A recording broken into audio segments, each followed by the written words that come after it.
Good morning, and welcome to another Writer's Morning Commute with Ashton Gaskill. At the beginning of the year, I realized that I didn't really have a physical book that I was reading, not a fiction book at least. I had a couple of writing craft books I was reading, but I wanted to read something in the evenings before bed. And I decided to try to do a reread of Brandon Sanderson's Cosmere with the third Stormlight Archive book coming out.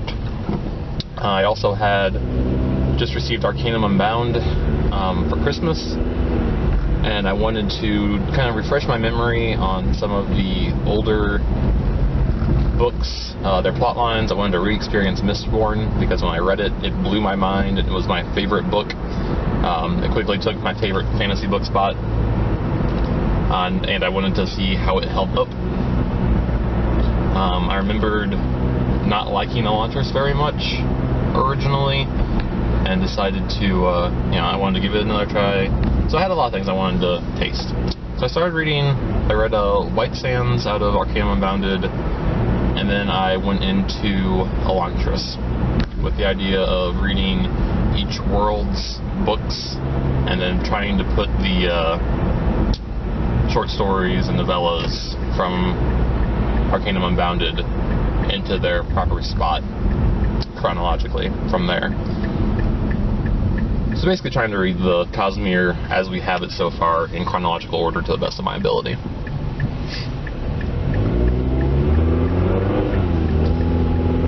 However, I'm only just now, in October, so 10 months later, about finished with Elantris.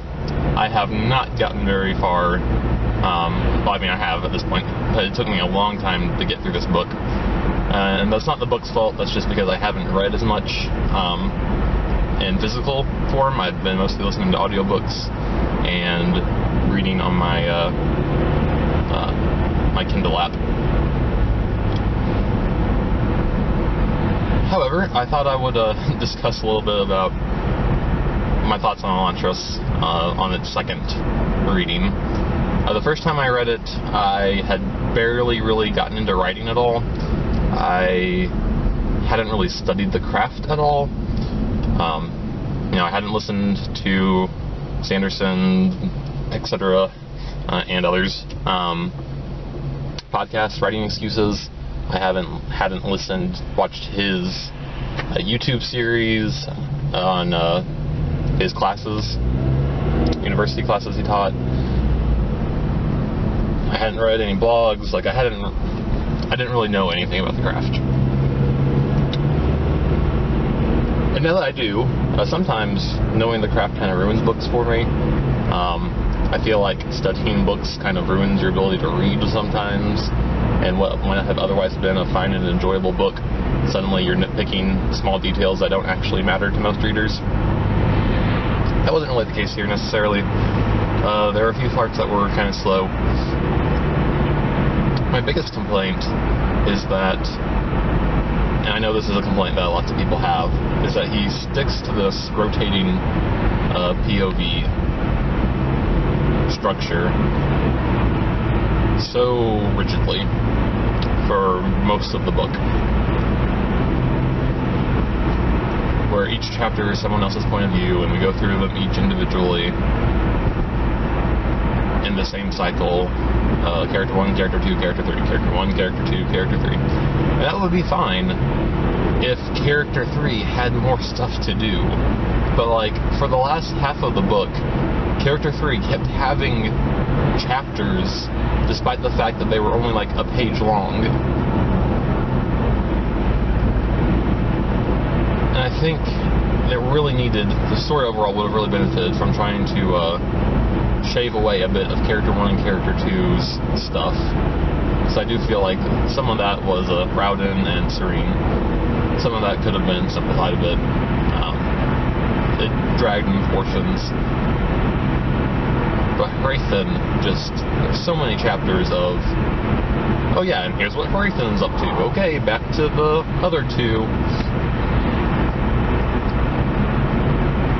other big critique of the book, as I'm getting into the ending, was that when I was thinking back to this book, I couldn't remember how it really ended. I had a general idea, but I didn't really remember the details. And which is kind of odd to me, because Sanderson's known for these super awesome, what his fans call the Sanderson avalanche of plot twists and revelations and all this stuff at the end of his books. And you just kind of get one revelation after another, and climax after climax after climax, and it's just all building up to this explosive end. So even if it's a bit slow at the beginning, it's all paying off. But a lot of the payoffs that I've experienced so far weren't foreshadowed well enough, and only barely matter. Like, it seems like almost a weird distraction to bring up, and spoilers, obviously, that hasn't been obvious already, to bring up that Serene's uncle is a pirate who tried to take back the throne that was rightfully his from his younger brother. Like, so much of that just felt totally out of left field, for one thing, and then for a second thing, didn't really matter, and they were spending energy kind of thinking about it and talking about it when they shouldn't have been. Overall, I liked Elantris a lot more on my second read. Knowing some of the twists ahead of time, I guess kind of gave me a better idea of what to expect, because there's not a lot of fighting. It's a very political epic fantasy up until the end fight. So knowing that ahead of time and kind of having a better idea of how the world worked, I think was beneficial to me in my reading experience. And while I have enjoyed it more, it's still probably my least favorite of his works, published works. So yeah,